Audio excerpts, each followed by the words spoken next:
left off on page 28 of Ursula K. Le Guin's No Time to Spare, and the chapter is Chosen by a Cat, April 2012. In the 4 months since I wrote about his arrival, little Pard has grown up. He is now not large, but quite solid Pard. He's what they call a cobby cat, not a leggy one. When he sits upright, the view from his rear is pleasingly and symmetrically globular, a shining black sphere, plus a head and a tail. But he isn't fat, though not for want of trying. He still loves kibbles. Oh, kibbles. Oh, lovely kibbles. Crunch, crunch, crunch to the last crumb. Then I look up with instant, infinite pathos. I starve. I perish. I have not eaten for weeks. He would love to be Pardo the Lardo. Oh, Pardo el Lardo. Sorry. We are heartless. 1/2 cup of food a day, the vet said, and we have obeyed her. 1/4 cup of kibbles at 7, another at 5, and, well, yes, there is a 6th can of cat food with warm water on it for lunch, to make sure that he gets plenty of water. But he often leaves that till 5 when the kibbles arrive. The one true food. And then he cleans both bowls and goes into the living room. And maybe flies around a little bit, but mostly just sits and digests in bliss. He is a vivid little creature. Youth is so dramatic. His tuxedo is utterly black and utterly white. He is utterly sweet and utterly nutty, wild as a bronco, inert as a sloth. One moment he's airborne, the next he's fast asleep. He's unpredictable, yet keeps strict routines. Every morning he rushes over to greet Charles coming downstairs, falls on the hall rug, and waves his paws in a posture of adoration. He won't sit on a lap, though. I don't know if he ever will. He just doesn't accept the lap hypothesis.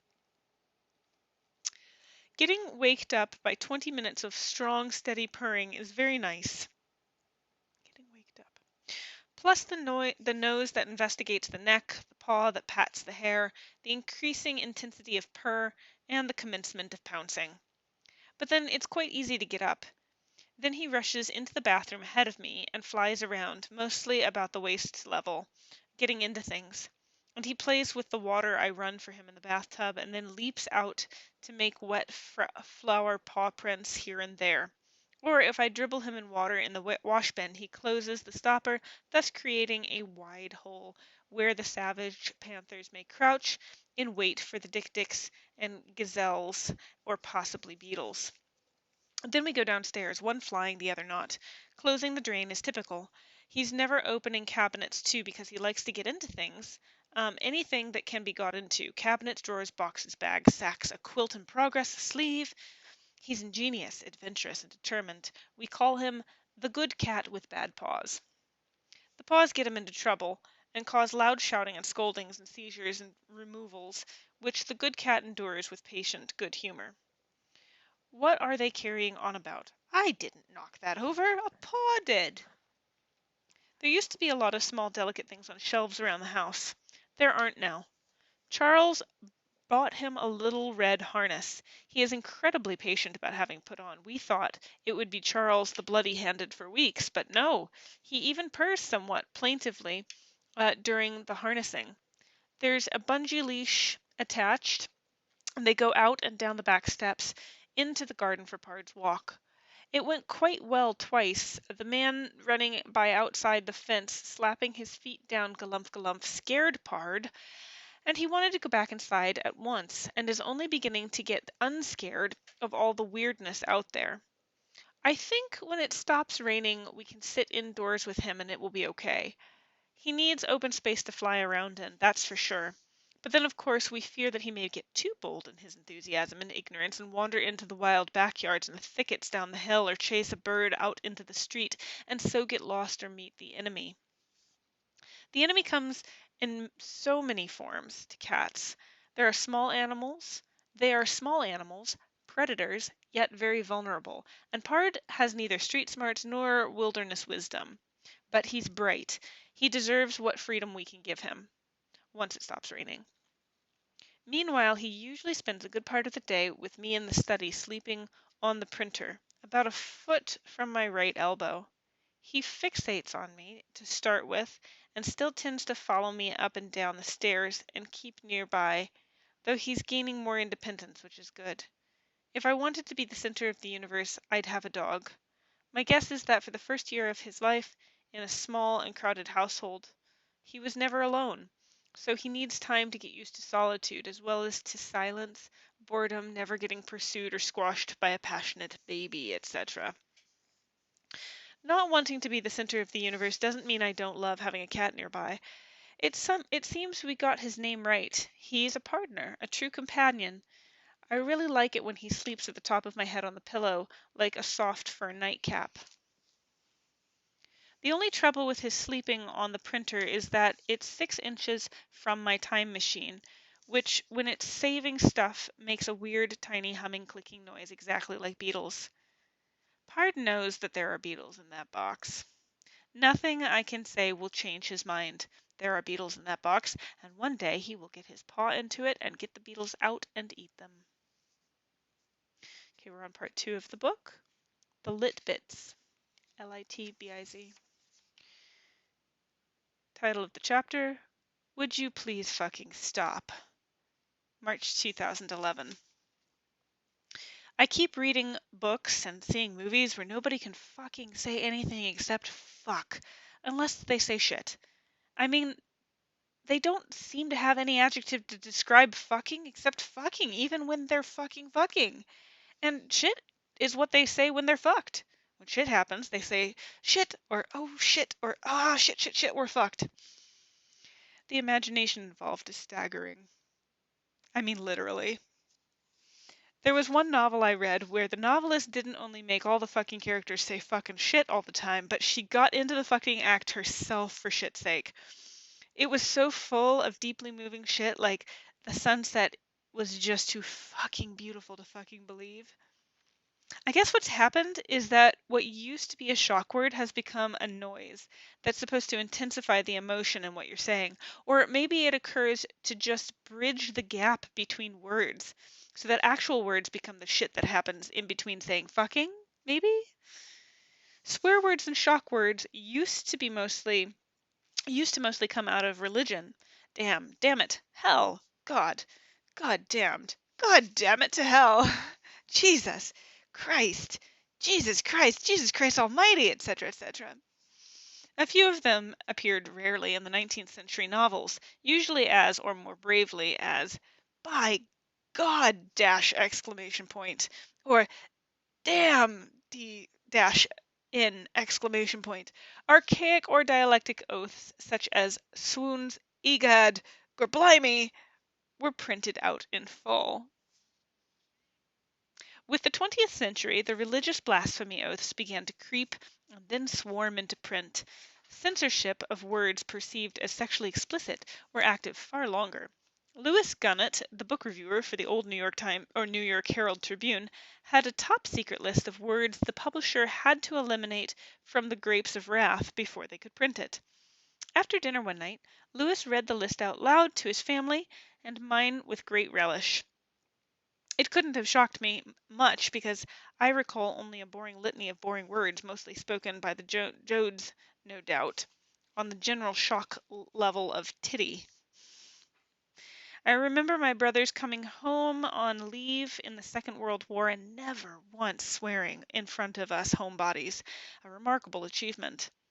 Only later, when I was helping my brother Carl clean out the spring in which a dead skunk had languished all winter, did I learn my first real cuss word.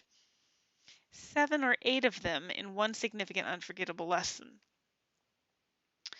Soldiers and sailors have always cursed. What else can they do? But Norman Mailer in The Naked and the Dead was forced to use the euphemistic invention, fudging, or give Dorothy Parker the chance, which naturally she didn't miss, of cooing at him, "Oh, aren't you the young man who doesn't know how to spell fuck?"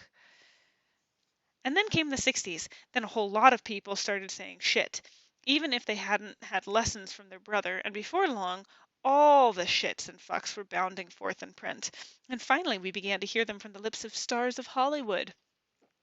So now the only place to get away from them is movies before 1990, or books before 1970, or way, way out in the wilderness. But make sure there aren't any hunters out in the wilderness about to come up to your bleeding body and say, "Ah, shit, man. I thought you were a fucking moose." I remember when swearing, though tame by modern standards, was quite varied and often highly characteristic. There were people who swore as an art form, performing a dazzling juncture of the inordinate and the unexpected. It seems weird to me that only 2 words are now used as cuss words, and by many people used so constantly that they can't talk or even write without them. Of our 2 swear words, one has to do with elimination, the other, apparently, with sex. Both are sanctioned domains, areas like religion, where there are rigid limits, and things may be absolutely off limits except at certain specific times or places. So little kids shout caca and doo-doo, and big ones shout shit. Put the feces where they don't belong. This principle, getting it out of place, off limits, the basic principle of swearing, I understand and approve. And though I would really like to stop saying, "ah, shit," when annoyed, having gotten on fine without it until I was 35 or so, I'm not yet having much success in regressing to, "oh, hell," or "damn it." There is something about the sh beginning, the explosive t ending, and the quick little sound in between. But fuck and fucking? I don't know. Oh, they sound good as curses too, but it's hard to make the word fuck sound pleasant or kindly. But what is it saying? I don't think they're meaningless swear words. They wouldn't work if they were meaningless. Does fuck have to do with sex primarily, or sex as male aggression, or just aggression? Until maybe 25 or 30 years ago, as far as I know, fucking only meant one kind of sex, what the man does to the woman with or without consent. Now, both men and women use it to mean coitus, and it's become, as it were, ungendered, so that women can talk about fucking her boyfriends. A woman can talk about fucking her boyfriend. So the strong connotations of penetration and rape should have fallen away from it, but they haven't. Not to my ear, anyhow. Fuck is an aggressive word, a domineering word. When the guy in the Porsche shouts, "fuck you, asshole," he isn't inviting you to an evening at his flat. When people say, "oh shit, we're fucked," they don't mean that we're having a consensual good time. The word has huge overtones of dominance, of abuse, of contempt, of hatred. So God is dead, or at least as a swear word, but hate and feces, they keep going strong. This part's in French, so I'm going to slaughter it. Le roi est mort, vive le fucking roi. Which I think is something like the king is dead, long live the fucking king. Readers' questions, next chapter, October 2011. I recently got a letter from a reader who, after saying he liked my books, said he was going to ask what might seem a stupid question, one I need not answer, though he really longed to know the answer to it. It concerned the wizard Ged's use name Sparrowhawk. He asked, is the New World Sparrowhawk Falco sparverius, Latin maybe? Or one of the Old World kestrels, also falco or their sparrowhawks, which are not from falco but accipiter? Warning, you can get into something of a tangle with these birds. Many people use words sparrowhawk and kestrel interchangeably, but kestrels, Eurasian or American, are all falcons, while not all sparrowhawks are kestrels or vice versa. You see what I mean? I'm only sorry that we lost the beautiful British name Windover. But we have G.M. Hopkins' poem. I immediately answered the letter as best I could. I said it seemed to me it can't be any of the above because it's not an earth bird, but an earthsea bird. And Linnaeus did not go there with his can of names. But the bird I saw in my imagination when I was writing the book was definitely like our splendid little American Sparverius. So maybe we could call it Falco parvulus terramarinus. Oh, Magestra's probably judging me right now for my poor Latin pronunciation. I didn't think of the parvulus small when I wrote the letter, but it should be there. A sparrowhawk is a quite small falcon. Ged, a scrappy boy, but short. After I'd answered the letter, I thought about how promptly and with what pleasure I'd done so. I looked at the never decreasing stack of letters waiting to be answered and thought how much I wanted to put off answering them, because so many of them would be so difficult, so impossible. Yet I very much wanted to answer them because they were written by people who liked or at least were responding to my work, had questions about it, and took the trouble to tell me so, and thus deserve the trouble and sometimes the pleasure of an answer. What makes so many letters to the author hard to answer? What have the difficult ones in common? So, I've been thinking about it for some days. So far, I've come up with this. They ask large, general questions, sometimes stemming from some branch of learning the writers know no way more about. Oh, I see, sorry. They ask large general questions, sometimes stemming from some branch of learning the writers know way more about than I do, such as philosophy or metaphysics or information theory. Or they ask general questions about how Taoism, feminism, Jungian psychology, or information theory has influenced me. Questions answerable in some cases only with a long PhD thesis, in others with a not much.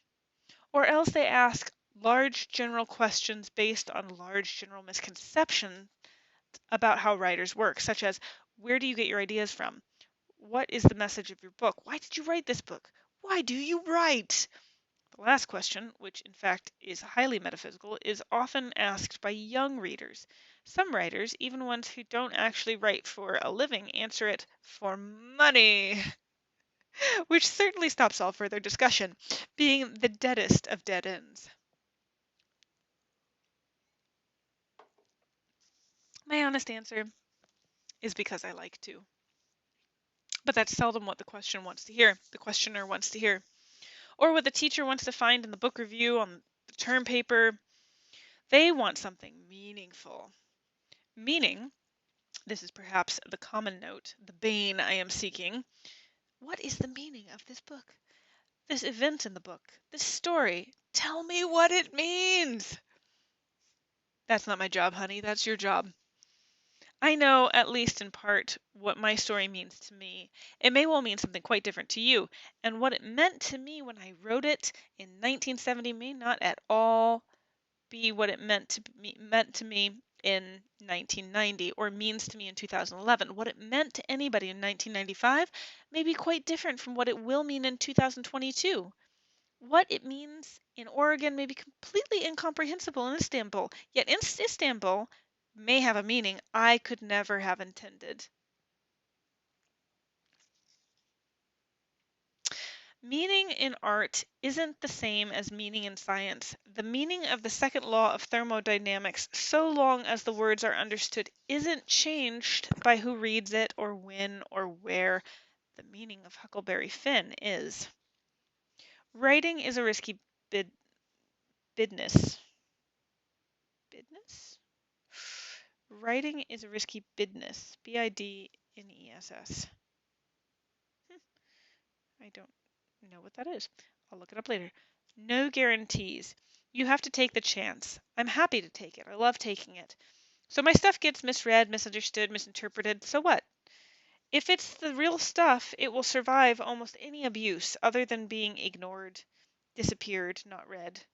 What it means to you is what it means to you. If you have trouble deciding what, if anything, it means to you, I can see why you might want to ask me, but please don't. Read reviewers, critics, bloggers, and scholars. They all write about what books mean to them. Trying to explain a book to achieve a valid common understanding of it is useful to other readers. That's their job, and some of them will do it wonderfully well. It is a job I do as a reviewer, and I enjoy it. But my job is as a fiction writer is to write fiction, not to review it. Art isn't an explanation. Art is what an artist does, not what an artist explains. Or so it seems to me, which is why I've had a problem with the kind of modern museum art that involves reading what the artist says about the work in order to find out why one should look at it or how to experience it. That's really a relief because I went to art school for a year and I had a lot of trouble with that exact issue. I see Potter's job as making a good pot, not as talking about how and where and why she made it, and what she thinks it's for. what other pots influenced it, and what the pot means or how you should experience the pot. She can do that if she wants to, of course, but should she be expected to? Why? I don't expect her to. I don't even want her to. All I expect of a good potter is to make another good pot. A question, such as the one about sparrowhawks, not large, not general, not metaphysical, not personal, a question of detail, of fact. In the case of fiction, imaginary fact, a limited specific question about a particular work is one most artists are willing to try to answer. And questions about technique, if limited and precise, can be intriguing for the artist to consider. Why did you use a mercury glaze? Why do or don't you write in the present tense, for instance? Large general questions about meaning can only be answered with generalities, which make me uncomfortable because it's so hard to be honest when you generalize. If you skip over all the details, how can you tell if you're being honest or not? But any question, if it is limited, specific, and precise, can be answered honestly. If only with honesty, I don't know, I never thought about it, now I have to think about it, thank you for asking. I'm grateful for questions like that, they keep me thinking. Now, back to Hopkins and Windhover. I caught this morning's minion kingdom of daylight, dauphin, dapple dawn, drawn, falcon in his riding, of the rolling level underneath him steady air and striding high there. I think I didn't do that justice. Let me reread it quickly. I caught this morning's minion, kingdom of daylight dauphin, dapple dawn, drawn falcon, in his riding of the roller level underneath him, steady air and striding high there.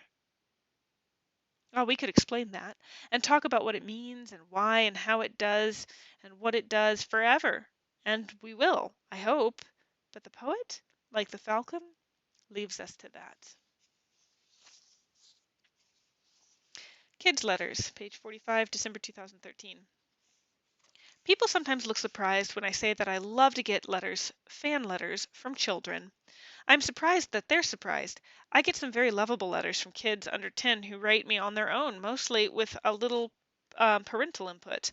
They often describe themselves as your hugest fan, which makes me imagine them as towering amiably over the Empire State Building.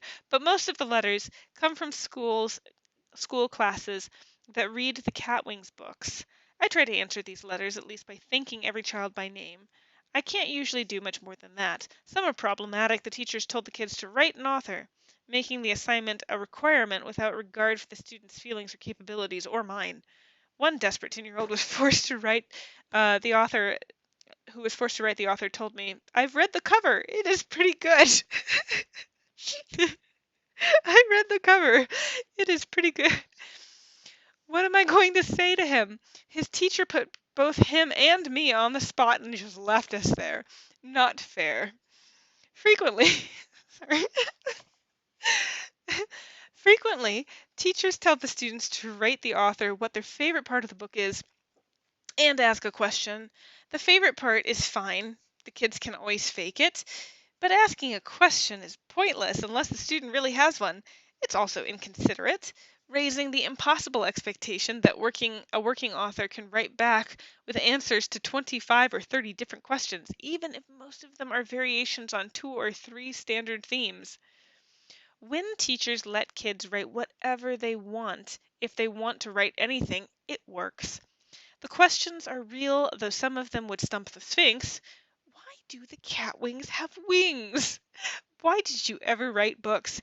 I wanted to know how to make some of the words on the cover slanted. My cat Boo is mine. I am 10. How old is your cat? Is it fair to catch mice? And there are interesting criticisms. Kids are forthright, both positively and negatively. Their comments tell me their interests and what disturbs them. Did James ever get better from the owl? I hate Miss Jane Tabby. She makes the kittens go away from home. From home? H-O-M. I haven't read the Catwing series. The class mailings I enjoy most are those where where the teacher has encouraged the kids to draw their own pictures of scenes in the book or write sequels and continuations of the adventures of Catwings. Catwings 5 and Catwings 6, or UrsulaKLeGuin.com, posted quite a while back, are examples of one approach to this. The teacher has collaborated with the students in making up the story, and has chosen the pictures to illustrate it. This is an admirable exercise in teamwork on an artistic project, and the rest is charming. Adult control, however, inevitably tames the wild unpredictability of stories and pictures that come straight from each child's imagination. Such illustrations, stories, and booklets give me almost unalloyed delight. The occasional alloy is in the now inevitable stories that imitate electronic games, a more alarming instance of adult control. In these, the Catwings go through a portal into the middle of an incoherent adventure involving battles, the slaughter of enemies, monsters by the million. Evidently, this is the only story the child knows. It's scary to see a mind trapped in the endless repetition of violent acts without meaning or resolution, only escaping to keep the stimulus going. So far, this kind of thing has only come from boys, which may be, in its way, a hopeful sign. I remember hearing my next-door brother in 1937 making up and acting out his own adventure stories in his room. Shouts of defiance, muffled thuds, cries of get him, and machine gun fire. My brother came through all this mayhem as a quite unviolent adult. But the games of instantly rewarded destruction, in which the characters and action are ready-made action figures, and the only goal is winning, are designed to be addictive, and therefore may be hard to outgrow or replace, compelled into an endless, meaningless feedback loop. The imagination is starved and sterilized. As for the joy I get from stories and booklets, a large part of it is in seeing that so many kids are perfectly willing to write a book. The book may be about 50 words long. They are confident about doing it and about illustrating it. They take an obvious pleasure in giving it chapters and a table of contents and a cover and dedication. And at the end, they all write "The End" with a proud flourish. They should be proud.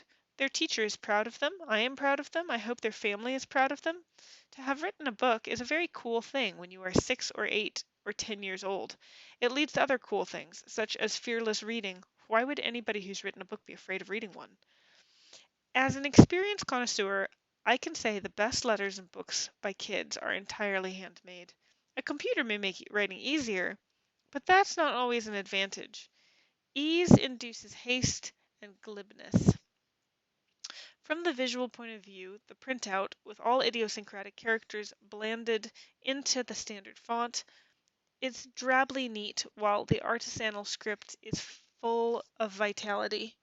Computer spell checking takes all the flavor out of the non-perspective, creative spelling that can give a great delight to a reader.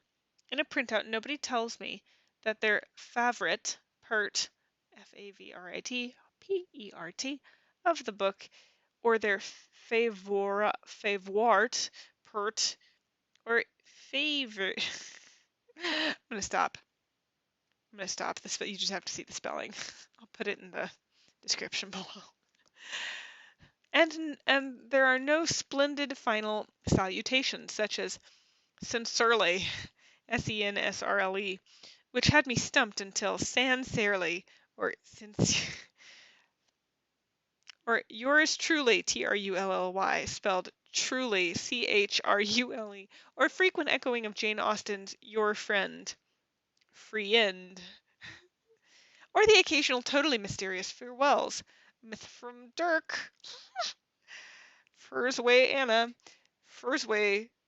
I don't even know what they're saying. Furs way, brave teacher, brave children. And thank you for the quotations. Mirth from Ursula. Cute. I hope nobody minds. I'm going to keep reading. It's just nice. The inability. Okay, having my cake. Page 49, April 2012. The inability to understand proverbs is a symptom of something. Is it schizophrenia or paranoia? Anyhow, something very bad. When I heard that many years ago, it worried me. Everything I ever heard about a symptom worries me. Do I have it? Yes, yes, oh God, I have it. I had proof of my paranoia or schizophrenia. There was a very common proverb that I knew and I'd never understood. You can't have your cake and eat it too. My personal logic said, how can you eat a cake you don't have? And since I couldn't argue with that, I silently stuck to it, which left me in a dilemma. Either saying that didn't make sense, so why did intelligent people say it, or I was schizophrenic or paranoid. Years passed during which now and then I puzzled over my problem with the proverb. And slowly it dawned on me that the word have has several meanings or shade. The word have itself has several meanings or shades. The principle of being one's own or possess, but one of less common connotations is hold on to or keep.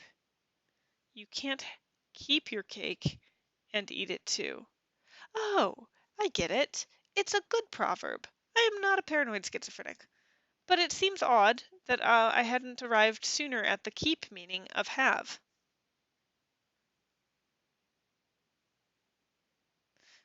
I puzzled over that for a while too, and finally came up with this. For one thing, it seems to me that the verbs are wrong, are in the wrong order. You have to have your cake before you eat it, after all. I might have understood the saying if it was you can't eat your cake and have it too. And then another kind of confusion having to do with have. In the West Coast dialect of English I grew up with, I had cake at the party is how we said I ate cake at the party. So you can't have your cake and eat it too. I was trying to tell me that I couldn't eat my cake and eat it too. Okay. And hearing that as a kid, I thought, but I didn't say anything because there's no possible way a kid can ask about everything grown-ups say, and the kid thinks, oh, about that. So I just tried to figure it out. And once I got stuck with the illogic of cake, you have being the cake you can't eat, the possibility never occurred to me that it was about hoarding versus gobbling, or the necessity of choice when there's no middle way. I expect you've had quite enough cake by now, I'm sorry. But see, this is the kind of thing I think about a lot. Nouns, cake, verbs, have, words, and the uses and misuses of words, and the meanings of words, and how words and their meanings change with time, with place, with the derivation of the words from older words and other languages. Words fascinate me the way box elder beetles fascinate my friend Pard. Pard, at this point, is not allowed outside, so he has to hunt indoors. Indoors, we have Indoors we have at this point no mice, but we have beetles. Oh, yes, Lord, we have beetles. And if Pard hears, smells, or sees beetles, that beetle instantly occupies his universe. He will stop at nothing. He will root in wastebaskets, overturn and destroy small, fragile objects, push large, heavy dictionaries aside, leap wildly in the air or on top of the wall, stare unmoving for 10 minutes at the unattainable light fixtures in which a beetle is visible as a tiny moving silhouette. And when he gets the beetle, he always does. You know that you can't have your beetle and eat it too, so he eats it instantly. I know, though, I don't really like knowing it, that not many people share this particular fascination or obsession with words. I mean, not with beetles. Though I want to point out that Charles Darwin was almost as deeply fascinated by beetles as Pard is, though with somewhat different of a goal.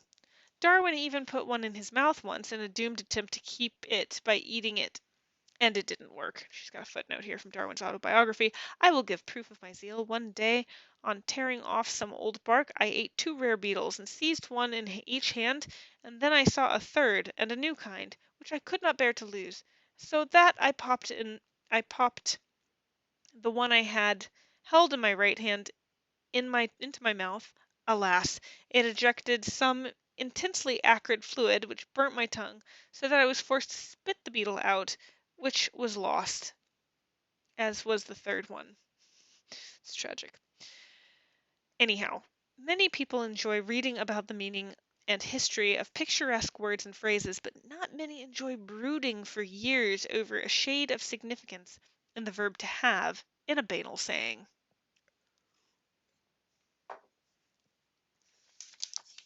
Even among writers, not all seem to share my enjoyment of pursuing a word or a usage through the dictionaries and the wastebaskets. If I start doing it aloud in public, some of them look at me with horror or compassion or try to go quietly away. For that reason, I'm not even certain that it has anything to do with me being a writer. But I think it does.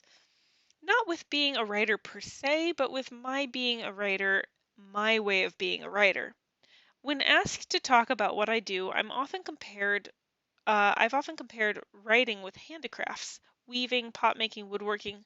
I see my fascination with words as very like, say, the fascination with wood common to carvers, carpenters, cabinet makers, people who find a fine piece of old chestnut with delight and study it and learn the grain of it and handle it with sensuous pleasure and consider what's been done with the chestnut and what you can do with it, loving the wood itself, the mere material, the stuff of their craft.